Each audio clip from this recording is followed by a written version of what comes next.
Halo Sobat Amta, semoga kita semua selalu dalam lindungan Tuhan Yang Maha Esa, diberikan kesehatan, serta dimudahkan dalam segala urusannya. Di video kali ini, kita akan membahas tentang kisah veteran Angkatan Laut Surabaya di pertempuran Dwi Kora. Sebelum melanjutkan videonya, mari sama-sama kita dukung channel ini dengan cara tekan tombol subscribe, like, komen, share, dan jangan lupa tekan tombol loncengnya agar tidak ketinggalan video-video yang menarik, informatif dari Tamta Journey.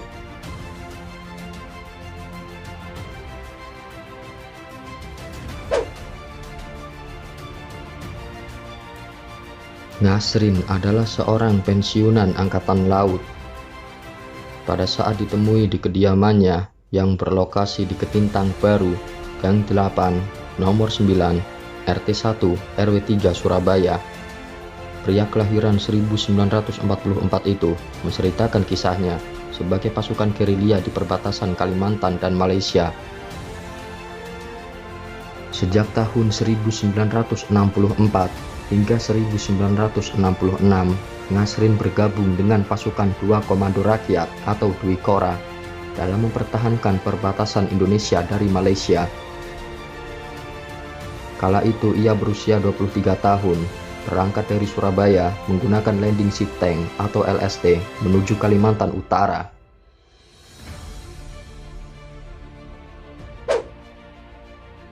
Menumpang kapal LST, ia mengingat kapal perang itu mampu mengangkut 100 prajurit sekali jalan.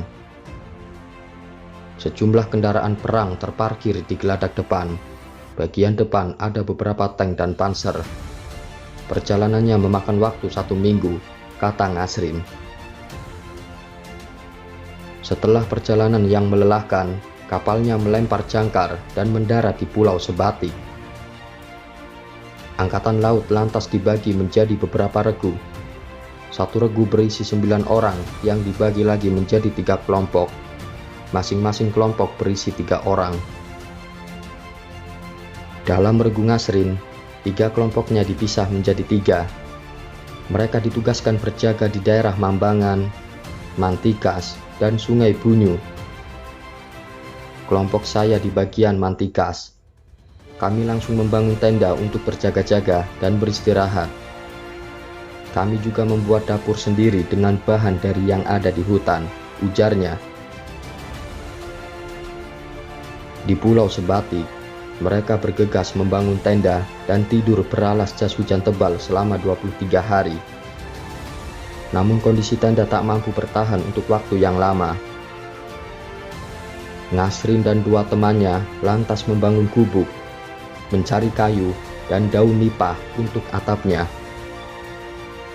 Ia mengingat penduduk lokal, suku Bugis dan Dayak ikut membantu mereka mendirikan gubuk. Saat pertama datang, saya was-was dan gelisah karena baru datang di daerah musuh. Saya dibantu penduduk lokal untuk buat atapnya, tuturnya. Ngasrin lantas berkawan akrab dengan penduduk lokal. Tak hanya membantu membangun gubuk, mereka juga sering mengirim makanan berupa sayuran dan kelapa kepada Ngasrin.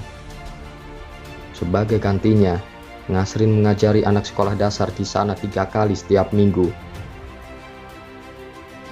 Dalam menjaga perbatasan Indonesia dari serangan Malaya atau Malaysia, Ngasrin dan tim ditugaskan bergerilya ke hutan setiap 1 minggu sekali. Perbekalan yang harus dibawanya antara lain senjata RPD, AK, granat, makanan kabin, dan minum. Selain itu, Ngasrin membawa kompas, HT, jam tangan, dan alat pemotong kayu. Setiap kali penyusuran, Ngasrin bisa menempuh jarak 1 km lebih. Setiap berpatroli, Ngasrin melaporkan kondisi keamanan hutan kepada komandan regu, komandan peleton, dan komandan kompi. Kawannya gugur. Ia mengingat wajahnya berpoles arang hitam saat patroli, bajunya tertutup dedaunan. Senjata seberat 10 kg selalu menempel di badannya. RPD itu 5 kg beratnya, AK 2,5 kg, dan granatnya 1 kg. Ada juga makanan kabin, tapi persenjataan itu harus selalu di badan, tegas Ngasrin. Patroli dilakukan sejak pagi hingga jam 12 siang. Ngasrin menggunakan helm pelindung kepala serta sepatu boot untuk melindungi dirinya. Ia juga berbekal kompas agar tidak tersesat, serta memotong ranting sebagai penunjuk arah. Penyisiran tentu bertaruh nyawa. Ia ingat seorang anggota regunya gugur ditembus timah panas musuh. Saat itu ia tak bisa berbuat apapun ketika jasad kawannya dibawa pergi oleh musuh. Meski sedih, Ngasrin tetap siaga melanjutkan menjaga keamanan agar tidak jatuh korban lain. Saya sempat kena lintas 3 kali saat di hutan. Waktu itu jasadnya ingin kami selamatkan, tapi sudah dibawa musuh, kenang Ngasrin.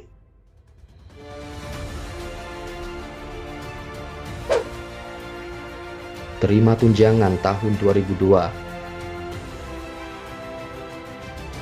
Setelah Malaya memilih gencatan senjata, Ngasrin kembali bertugas di Surabaya. Ngasrin pensiun pada tahun 1992 di usianya yang ke-48 tahun. Namun pengakuan negara baru diterimanya di tahun 2002 lewat perjuangan yang panjang. Uang tunjangannya pun berangsur naik. Agar tidak menganggur, Ngasrin bekerja sebagai satpam di sebuah pabrik. Karena pensiun masih muda, saya kerja sebagai satpam di pabrik coklat selama 10 tahun. Saya juga mengajukan veteran bersama 10 teman. Akhirnya penghargaan keluar tahun 2002. Saya juga mendapatkan tunjangan yang awalnya Rp250.000 hingga Rp1,8 juta, katanya. Ngasrin juga menerima tunjangan dari pemerintah kota Surabaya sebesar Rp300.000. Sebagai gantinya, Ngasrin harus mengajar sekolah dasar, sekolah menengah pertama, dan sekolah menengah atas. Pelajarannya tentang veteran. Pada saat perayaan kemerdekaan Indonesia, pria asli Semarang itu sering diundang sebagai tamu kehormatan. Alhamdulillah dapat tunjangan dari pemerintah kota, tapi harus ngajar sebagai gantinya. Ketika ada peringatan kemerdekaan Indonesia, saya diundang sebagai tamu kehormatan, baik dari wali kota maupun camat, kata Ngasrin.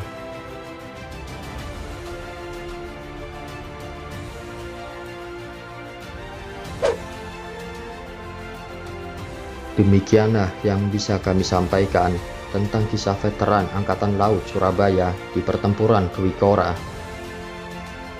Silahkan berikan kritik dan saran di kolom komentar agar channel ini semakin berkembang dan menjadi lebih baik lagi ke depannya.